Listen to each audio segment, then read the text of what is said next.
edu.insight में एक बार फिर आपका स्वागत है। भारतीय इतिहास के स्रोत का ये है अगला भाग और आज हम बात करने वाले हैं ऐतिहासिक और समसामयिक ग्रंथों के बारे में। इस प्रकार के साहित्य के अंतर्गत ऐतिहासिक एवं समसामयिक साहित्य आते हैं। ऐसे साहित्य को धर्मेतर साहित्य भी कहते हैं। इस प्रकार की कृतियों से तत्कालीन भारतीय समाज के राजनीतिक एवं सांस्कृतिक इतिहास को जानने में काफी मदद मिलती है। ऐसी रचनाओं में सर्वप्रथम उल्लेख अर्थशास्त्र का किया जाता है। कौटिल्य का अर्थशास्त्र एक अत्यंत महत्वपूर्ण विधि ग्रंथ है। ये 15 अधिकरणों या खंडों में विभाजित है, जिनमें दूसरा और तीसरा अधिक पुराने हैं। लगता है कि इन अधिकरणों की रचना विभिन्न लेखकों ने की है। इस ग्रंथ को वर्तमान रूप ईस्वी सन के आरंभ में दिया गया, परंतु इसके प्राचीनतम अंश मौर्यकालीन समाज और अर्थतंत्र की झलक देते हैं। इसमें प्राचीन भारतीय राजतंत्र तथा अर्थव्यवस्था के अध्ययन के लिए महत्वपूर्ण सामग्री मिलती है। मुद्रा राक्षस चौथी शती के उत्तरार्ध एवं 5वीं शती ईस्वी के पूर्वार्ध में विशाख दत्त द्वारा रचित एवं उनके गुरु चाणक्य के विषय में और साथ ही नंद वंश के पतन एवं मौर्य वंश की स्थापना के इतिहास के बारे में मुद्रा राक्षस से जानकारी मिलती है। पाणिनिकृत अष्टाध्यायी एवं महर्षि पतंजलि प्रणीत महाभाष्य वैसे तो व्याकरण के ग्रंथ माने जाते हैं, लेकिन इन ग्रंथों में कहीं कहीं राजाओं, महाराजाओं और जनतंत्रों के घटना चक्र का विवरण भी मिलता है। गार्गी संहिता प्रथम शताब्दी के लगभग लिखी गई इस पुस्तक में यूनानी आक्रमण का उल्लेख मिलता है। मालविकाग्निमित्रम अगला ग्रंथ है।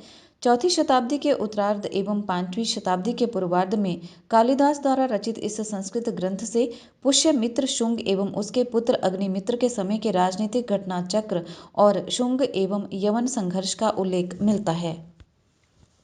हर्षचरित 7वीं शताब्दी के पूर्वार्ध में संस्कृत गद्य साहित्य के विद्वान सम्राट हर्ष के राजकवि बाणभट्ट द्वारा रचित इस ग्रंथ से हर्ष के जीवन एवं हर्ष के समय के भार पर प्रचुर प्रकाश पड़ता है। कामंदकीय नीतिशास्त्र 7वीं-8वीं शताब्दी के लगभग कामंदक द्वारा इस ग्रंथ की रचना की गई। इससे उस समय के आचार व्यवहार के विषय में जानकारी प्राप्त होती है।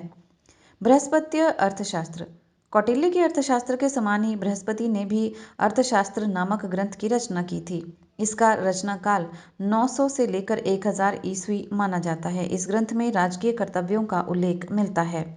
स्वप्न वासुदत्तम 6ठी शती ईस्वी में महाकवि भास द्वारा रचित इस कृति में वत्सराज उदयन एवं चंड प्रद्योत के संबंधों का उल्लेख मिलता है।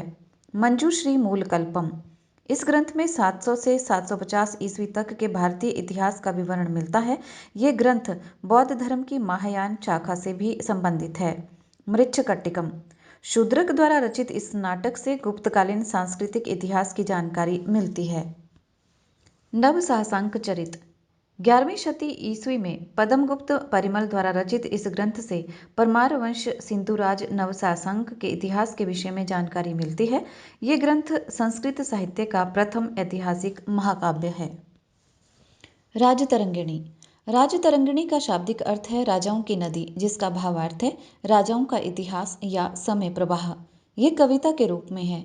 इसमें कश्मीर का इतिहास वर्णित है, जो महाभारत काल से आरंभ होता है। राजतरंगिणी का इतिहास सप्तऋषि संवत के माध्यम से लिखा गया है।